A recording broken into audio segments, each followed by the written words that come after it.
नमस्कार साहित्य प्रेमियों, आप सुन रहे हैं माइलस्टोन एक्सप्रेशन। मैं हूँ वैष्णवी। आज लेकर आई हूँ एक ऐसी कहानी, एक ऐसी स्त्री की कहानी जो जिंदा तो है लेकिन रिश्ते के भीतर रेत में फंसी मछली की तरह तड़प रही है। कहानी का नाम है रेत की मछली, जिसको लिखा है कांता भारती जी ने। शोभन संभवतः बहुत देर के असमंजस के बाद मेरे निकट आए। मैंने अनुभव किया कि काफी देर तक वे चुपचाप वहीं खड़े रहे। फिर बहुत संकोच के साथ धीमे स्वर में बोले, कुंतल। मैंने अनसुना कर दिया। उन्होंने फिर कहा, कुंतल, दिन बहुत चढ़ आया है, उठ जाओ, नाश्ता कर लो और आज जाना भी तो है। किसे जाना है? शांति निकेतन तो अशांति गृह बन गया। अशांति गृह भी क्या, बल्कि स्वप्न भंग की भूमि। जाना तो यहां से होगा ही, लेकिन जिस रूप में आए थे क्या उसी रूप में लौट कर जा सकेंगे? उस दिन सिवा कुछ औपचारिक बातचीत की कोई भी दूसरी बात बोली नहीं जा पाई।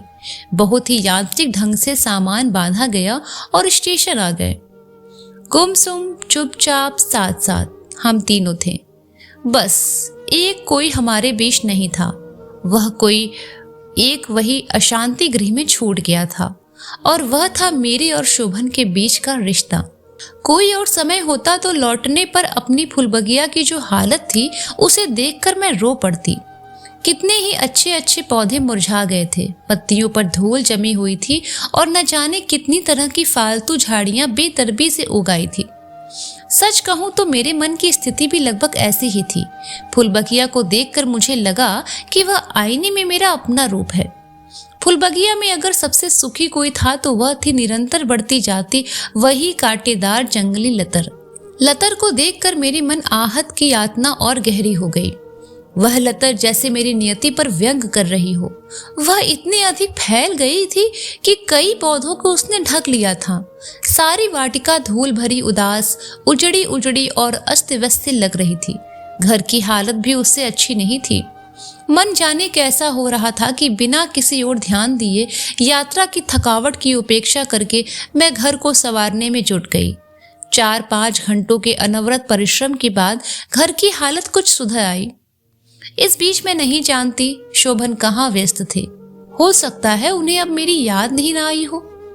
सहसा मेरे निकट आकर अतिशय भावुकता दिखाते हुए बोले, अरे, तुम अभी तक काम में जुटी हो? इतनी दूर के सफर से थक कर आई हो, तुम्हें तो आराम करना चाहिए था। छोड़ो ये सब। यकायक इतनी उदारता दिखाए जाने पर अविश्वास की कोई गुंजाइश नहीं थी। मैंने जल्दी जल्दी नहाकर कपड़े बदले। शोभन इस सब का इंतजार ही कर रहे थे। बोले, आओ मेरे साथ ऊपर बैठेंगे। नीले कमरे में अभी मैं बैठी ही थी कि शोभन ने बड़े प्यार से एक हाथ मेरे कंधे पर रखते हुए कहा, लो कुंतल, तुम्हें एक पत्र दिखाऊं। ये कोरा पत्र ही नहीं है, ये एक लंबी कविता है। था वह पत्र ही, मीनल के नाम लिखा हुआ, शोभन का भावातुर पत्र। सचमुच ही वह पत्र नहीं, कविता थी, जिसमें संवेदनाओं की गर्माहट थी, लेकिन वह गर्माहट जिससे मेरी शिराओं में जलता हुआ सब कुछ दौड़ गया था। शोभन कह रहे थे, यह मीनल को लिखा है मैंने, लेकिन मैं इसे छपवाऊंगा। कभी कभी लगता है कुंतल, जैसे भावनाओं का एक समूचा हिमालय है, जिसे मैं एक छोटी सी गाड़ी में या यूं कहूं कि ठेले पर ढोने की कोशिश कर रहा हूं। सहसा वह उछल पड़े, सुनो कुंतल, मेरी अगली किताब का यह नाम कैसा रहेगा? संवेदनाओं का हिमालय। उसमें मैं वो लेख भी छपवाऊंगा जिसमें मेरी भोली और बड़े मन वाली कुंतलिया है। मैं बोली कुछ नहीं। सच्चाई की परतें अब मुझसे छुपी नहीं थी। शोभन भले ही लिख रहे होंगे एक किताब, लेकिन एक और किताब बड़े अदृश्य तरीके से लिखी जा रही थी। नियति की, मेरी अपनी नियति की किताब। जैसे फूलबगिया में वह लंबी लतर अनायास ही उठ रही थी और फूल रही थी, उसी तरह मेरी नियति की यह किताब बड़े चुपचाप लेकिन बहुत ही स्थिर गति से लिखी जा रही थी। हो सकता है मेरे मन की बात शोभन ने पहचान ली हो, लेकिन फिर भी उस समय उन्होंने जाहिर कुछ नहीं होने दिया। बड़े प्रेम से मुझसे बोले, 2-4 शब्द तुम भी लिख दो कुंतल, मीनल को बड़ा अच्छा लगेगा, बल्कि वह तो बहुत प्रसन्न होगी। उन्होंने कई बार आग्रह किया कि मैं पत्र लिख दूं। हार कर मैंने लिख ही दिया। मैंने कहा लिख दूंगी, लिख दूंगी नहीं, अभी लिख दो ना कुंतल। मैं, या बल्कि हम दोनों शाम को घूमने चलेंगे तो वह पत्र स्टेशन पर डाल देंगे, शोभन ने समझाया। शोभन की बात बहुत अच्छी नहीं लगी, फिर भी मैंने सोचा कि अब वह पत्र लिखे बिना उपाय नहीं है। पत्र एक शब्द कैसे उतरे मैं नहीं जानती। जैसे तैसे करके वह पूरा हुआ। मुझे ऐसा लग रहा था कि शायद शोभन मुझसे ही फुलबगिया की वह जंगली लतर खींचने को कह रहे हैं और मेरे हाथ यांत्रिक गति से उसे संवार रहे हैं, सींच रहे हों और पाल रहे हों। कहीं कोई अपने दर्द का पालता है? अगर हाँ तो मैं उसका उदाहरण हूं। मैं कुंतल। स्वास्थ्य अच्छा नहीं था। पेट में शोभन की संतान और आत्मा में शोभन का प्रत्याख्यान किए हुए मैं अपने स्वास्थ्य से जूझ रही थी। स्वास्थ्य गिरता जा रहा था। मतली आती तो लगता जैसे सारा शरीर किसी ने निचोड़ दिया है। दर्द का हिमालय ढोने का वह क्रम टूट गया था। दिन में शोभन पत्र लिखते, उसके बचे हुए हिस्से पर मेरे हस्ताक्षर हो जाते और शाम को शोभन कहते, चलो कुंतल थोड़ा टहल लो, टहलने से तुम्हारा स्वास्थ्य अच्छा रहेगा। वह टहलना भी अजीब था। रोज चले हुए रास्ते पर ही बार बार चलना होता था और वह रास्ता फुलबगिया से शुरू होकर रेलवे स्टेशन पर लगे हुए एक लेटर बॉक्स तक जाता था और वहां से वह रास्ता ज्यों का त्यों वापस आ जाता था। पत्र लिखना और उसे स्टेशन के लेटर बॉक्स में डालना और पत्र के उत्तर का इंतजार और फिर पत्र, फिर पत्र। फुलबगिया की जंगली लतर का दूसरा नाम हो सकता है पत्रों का एक सिलसिला या एक और नाम, ढोया जाने वाला दर्द का हिमालय। ओह, मेरे सिर से टकरा क्यों नहीं जाता वो हिमालय। मेरे चारों ओर फाड़े गए खाली लिफाफे लिख लिख कर भर गए, पन्ने और काट काट कर लिखे गए अक्षर इस तरह मंडराते हैं जैसे किसी मरते हुए बेबस पशु पर जंगली पक्षी मंडरा रहा हो। हर आने जाने वाले पत्र पर लगातार लगती हुई डाक खाने की मोहर जैसे लगातार मेरे माथे के अंदर बजती है। ठक ठक ठक। डॉक्टर ने जांच की और बताया कि मुझे एनीमिया है और मुझे बहुत ज्यादा कमजोरी है, रक्तचाप बहुत कम है। वहां से लौटी और फुलबगिया से होकर गुजर रही थी तो मेरी दृष्टि उसी जंगली लतर पर पड़ी। जाने कैसे मुझे लगा वह कोई प्राणी है जिसका रक्तचाप बिल्कुल ठीक है और स्वास्थ्य बहुत अच्छा है और वह बड़े व्यंग्य से मुझे देखकर मुस्कुरा रही है। मुझे अपने पैरों में कंपन महसूस हुआ, माथे पर पसीना झलक आया और इतनी अधिक कमजोरी महसूस हुई कि लगा दरवाजे के अंदर जाते जाते मैं गिर जाऊंगी। किसी तरह मैंने शोभन से कहा। वे सहारा देकर अंदर ले गए, मुझे पलंग तक ले जाकर बोले, अच्छा कुंतल, मुझे तो यूनिवर्सिटी जाने को देर हो रही है, मैं लौटते में दवा लेता आऊंगा और हाँ देखो, शायद मीनल का कोई पत्र या तार आ जाए, वह आए तो सावधानी से रख लेना। ये कहकर वह व्यस्त से ऊपर चले गए। शोभन चले गए। वे वैसे भी वहां थे, यह अनुभव करने में मुझे कठिनाई ही हो रही थी। मन स्वस्थ नहीं था, इसीलिए ज्यादा कुछ सोचने की इच्छा नहीं हुई। उनकी वे पंक्तियां एक बार चेतना पर तैर गईं। रक्त कमल के बिना क्या होगा, उसे मुरझाने से बचाने के लिए मैं अपना सर्वस्व लगा दूंगा। किसका सर्वस्व, शोभन का या कुंतल का? शाम को फिर वही आग्रह। उन्होंने बड़ी लगन से 2 पृष्ठों का पत्र मीनल के लिए लिख डाला था। सारे दिन की घुटन क्षण भर में मेरे ऊपर घिर आई। सुबह मेरा स्वास्थ्य इतना खराब था, लेकिन कितने सहज ढंग से शोभन ने कहा कि उन्हें यूनिवर्सिटी जाना है। यही नहीं, ऐसे समय में भी उन्हें यह नहीं भूला कि मीनल का पत्र आ सकता है जिसे सहेज कर रखना होगा। मुझे ऐसा अनुभव हुआ कि जैसे मैं फुलबरिया की एक ऐसी पौध हूँ जिसे शोभन ने किनारे पर लगा दिया है और फुलबगिया में कांटेदार जंगली लतर फैला दी है। यहाँ तक कि यूनिवर्सिटी से लौटने के बाद भी उन्होंने स्वास्थ्य के बारे में कुछ पूछने के बजाय मीनल के पत्र के बारे में ही जिज्ञासा की थी। एक बात मन को और कचोटने लगी कि मेरे स्वास्थ्य के बारे में औपचारिक पूछताछ करने के बाद जब उन्हें ये पता चला कि मैं सारे दिन बेहोश जैसी रही तो फौरन बोले, भाई यही तो तुम गलती करती हो, इस तरह तो और भी तबीयत खराब हो जाएगी। जरा सा उठो, घूमो फिरो ताकि मन तो बहल जाए। उनकी इस बात में जो कुछ छुपा हुआ था उसे मैं पहचान गई।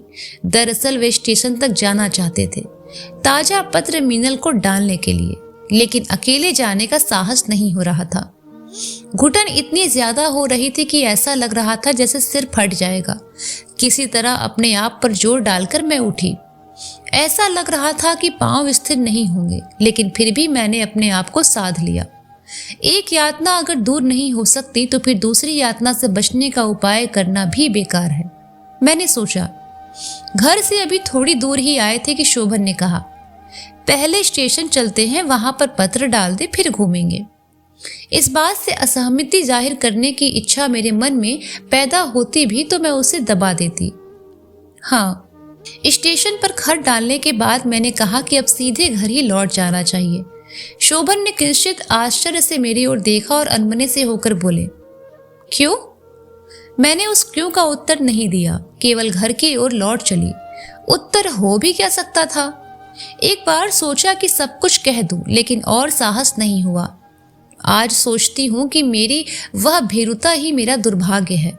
अगर उस दिन सत्य कह देने का साहस बटोर लिया होता तो हो सकता है कि वहां से जिस दिशा में मुझे बहना पड़ा वह दिशा थोड़ी सी बदल ही जाती। लौटते लौटते मैंने यह भी महसूस किया कि शोभन जैसे वहां नहीं है, होकर भी कहीं और है। वहां होने की अब उन्हें चिंता भी नहीं रह गई थी। मन बहुत ज्यादा दुखी हो आया था। शाम का अंधेरा गिर आया था, लेकिन मन के अंदर उससे भी ज्यादा अंधेरा था। घर पहुंची, किसी तरह हाथ बढ़ाकर फुलबगिया का छोटा सा फाटक खोला। मैं किसी तरह जल्दी से जल्दी कमरे में पहुंच जाना चाहती थी। मकान के दरवाजे तक पहुंचते पहुंचते बुरी तरह पैर लड़खड़ा गए। दरवाजे की चौखट थामकर अपने को किसी तरह साधा। आंखों के आगे अंधेरा छा रहा था कि कातर होकर मैंने शोभन की ओर देखा। सहारे के लिए, आश्वासन के लिए शोभन सचमुच वहां नहीं थे। दरवाजे से थोड़ा दूर दीवार पर लटके हुए अपनी जापानी शिल्प के छोटे से लेटर बॉक्स के पास खड़े हुए जल्दी जल्दी कोई लिफाफा फाड़ रहे थे। आंखों के आगे उतरा हुआ अंधेरा और अधिक न हो जाए इसलिए मैंने उधर से आंखें हटा ली और मन को पक्का करके अंदर आ गई। बहुत देर के बाद शोभन के जूतों की आवाज सुनाई दी। हो सकता है बहुत देर न भी हुई हो और मन की यातना के कारण ही उतना समय कई गुना भारी हो रहा हो। आते आते शोभन ने आवाज दी, कुंतल, कहाँ हो कुंतल? अरे तुम यहाँ हो, देखो न वही हुआ। मैं तुमसे कह रहा था कि तुम तो मीनल को 4 पंक्तियां लिख दिया करो। पिछले खत में तुमने नहीं लिखा था, मीनल ने बहुत शिकायत की थी। लो पढ़ लो ये खत। बस अब और नहीं सहा जा सकता। मेरे सारे शरीर में जैसे उत्तेजनाएं की सुइयां सी चुभने लगी। आवेश से मैं कांप उठी। मैंने कराह कर कहा, अब नहीं होगा शोभन, अब और ज्यादा नहीं हो सकता। मैं नहीं लिख सकती खत, आगे भी नहीं लिखूंगी। अब ठीक ठीक याद नहीं कि आवेश के ज्वार में मैंने और क्या कहा था। शोभन ने क्या उत्तर दिया था मुझे वो भी याद नहीं। हाँ, इतना मुझे याद है कि मेरे देखते देखते वे उठे और एक छोटी सी मेज पर रखे हुए पीतल के गुलदस्ते को उठाकर पूरे बल से अपने सिर पर पटक लिया। मैं एकदम सन्न रह गई। देखते देखते शोभन की कनपटी से होकर सुर्ख रक्त की एक धार कुर्ते पर आ गिरी। रक्त देखकर अनायास मेरे कंठ से एक चीख निकली। एक झटके से मैं उठी, लेकिन आंखों के आगे एकदम अंधेरा छा गया और चेतना टूट गई। थोड़ी देर के बाद जब मुझे होश आया तो मैंने देखा कि शोभन की माँ मेरा सिर अपनी गोद में लिए बैठी थी और शोभन कह रहे थे कि वे ऊपर से कुछ उतार रहे थे कि अचानक उनके ऊपर फूलदान गिर गया और चोट लग गई। इससे आगे अधिक कोई बात नहीं हुई। माँ के कहने पर वे पड़ोस के डॉक्टर से पट्टी बंधवा लाए। बोले कुछ नहीं। मेरे मन की जलन शांत हो गई थी, लेकिन कुछ भी बोलने की इच्छा नहीं हो पाई।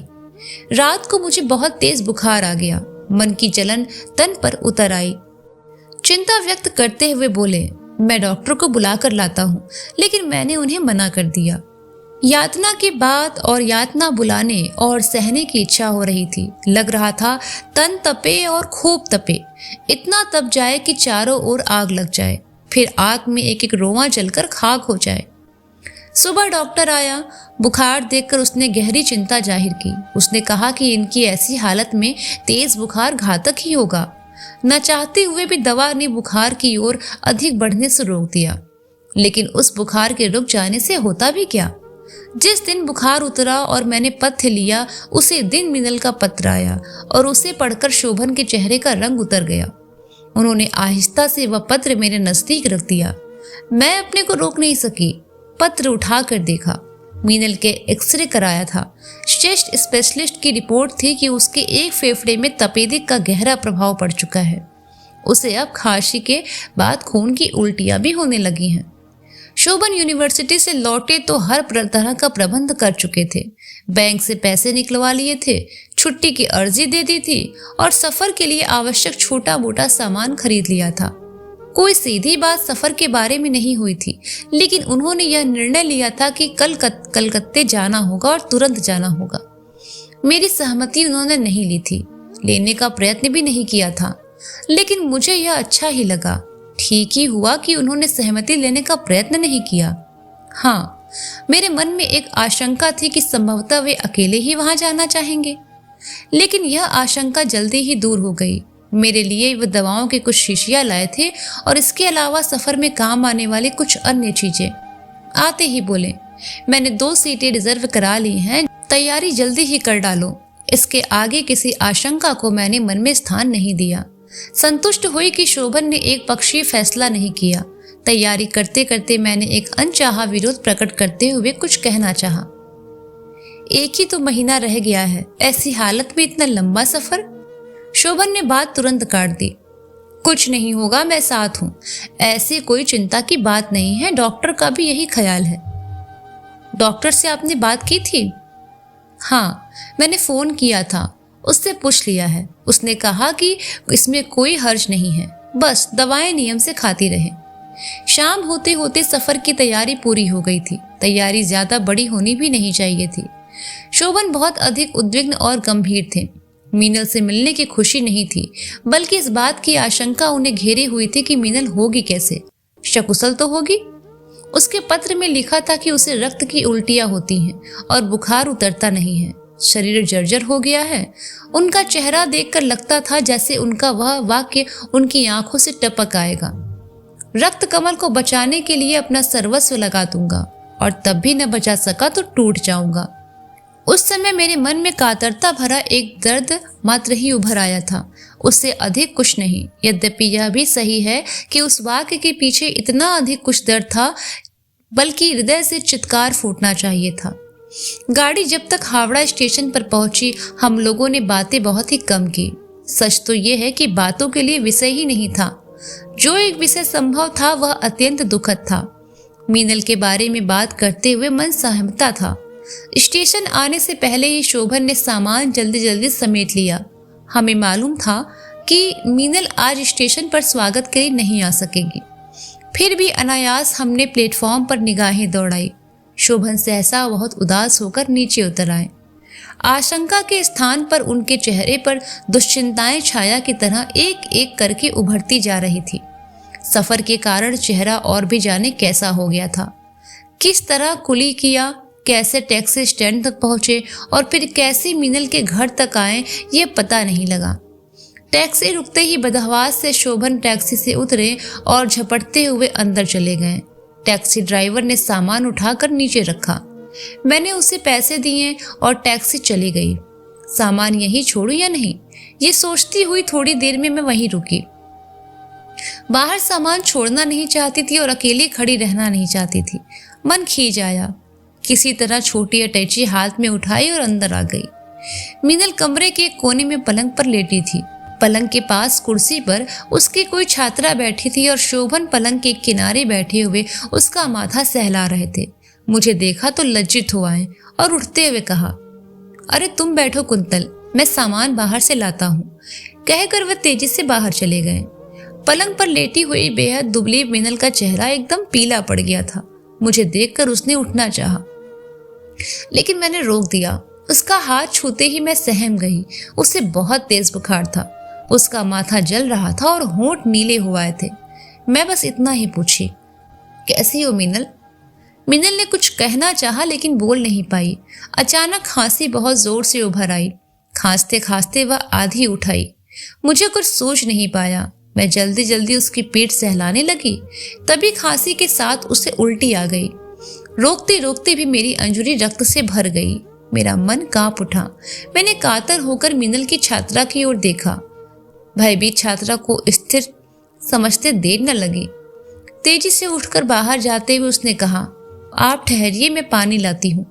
तभी सामना दोनों हाथों में उठाए हुए शोभन अंदर आए। इतना रक्त देखते ही उनका चेहरा सफेद पड़ गया।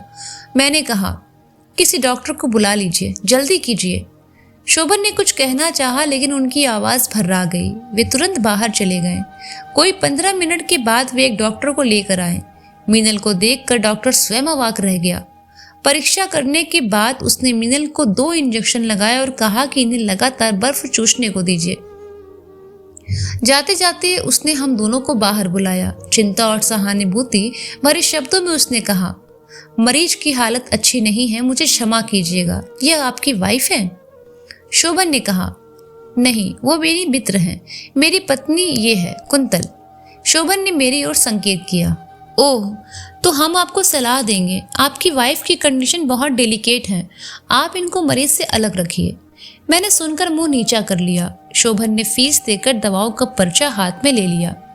सफर की थकावट मेरे पोर पोर में भरी हुई थी और ऊपर से मीनल की ऐसी दशा देखकर मन खराब हो आया। फिर भी अपने ऊपर नियंत्रण करके मैं मीनल के पास बैठी रही। शोभन दवाएं, बर्फ और बहुत सा फल लेकर वापस लौटे। मीनल को सहज होने में बहुत समय लग गया। रह रहकर खांसी उभर आती थी। एक बार खून की फिर उल्टी हुई। रात तक खांसी शांत हो जाने के बावजूद बुखार बहुत तेज हो गया था। शोभन बराबर बर्फ के पानी से भीगी हुई पट्टी उसके सिर पर रख रहे थे। काफी रात गए शोभन को मेरा ध्यान आया। बोले, तुम रात में से ठीक से नहीं सोई थी और अभी खाना भी नहीं खाया है। ऐसी अवस्था में ऐसा ठीक नहीं है। जाओ, हाथ मुंह धो लो और खाना खाकर सो जाओ। रात को डॉक्टर दोबारा आए।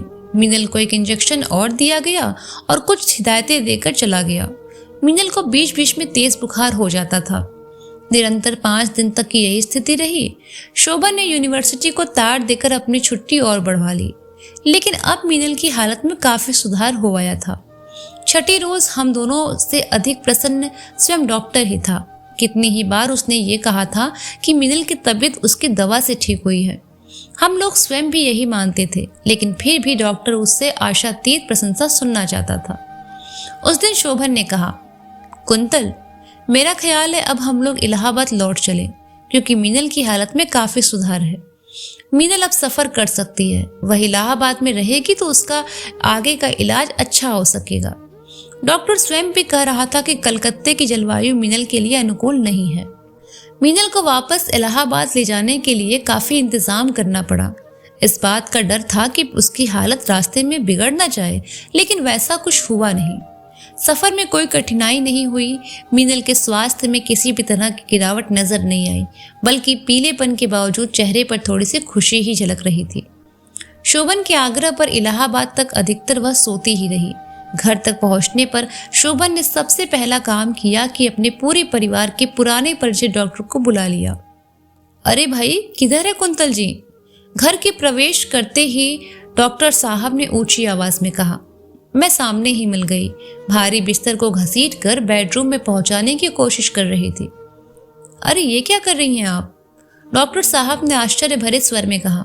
इस तरह तो आप सुसाइड कमिट कर लेंगी। ऐसा सामान आप क्यों उठाती हैं? मैंने लज्जित होकर होलडाल छोड़ दिया। उन्हें नमस्कार किया। नमस्कार का उत्तर देकर उन्होंने तुरंत कहा, देखिए साहब, इस तरह की गड़बड़ करने पर डॉक्टर के आपको भगवान भी कुछ नहीं कर सकता। अच्छा कुंतल जी, अब आप चलिए, मैं चेकअप कर लूं। इस बीच मैंने देखा शोभन चुपचाप जैसे अवाक से खड़े हुए मुझे और डॉक्टर साहब को देख रहे थे। मैंने कमजोर स्वर में कहा, मैं तो बिल्कुल अच्छी हूँ डॉक्टर साहब। शोभन को जैसे सहारा मिला।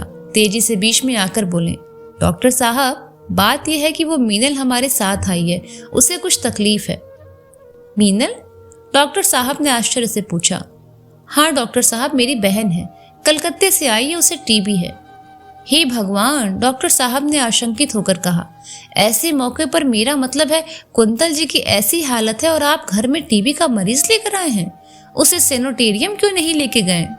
शोभन सफाई नहीं दे पाए। किसी तरह बात काट कर बोले, डॉक्टर साहब, आप जरा देख तो लीजिए, मैं जानता हूँ वह आपके इलाज से ठीक हो जाएगी। डॉक्टर साहब शोभन के पीछे पीछे सीढ़ियों से होकर ऊपर नीले कमरे की ओर चले गए। मैं किसी सीमा तक उपेक्षा से अपमानित वहां खड़ी रही और उसके बाद जैसे जिद में आकर डॉक्टर साहब की बात को भूलकर भारी होलडाल घसीट कर अंदर ले चली।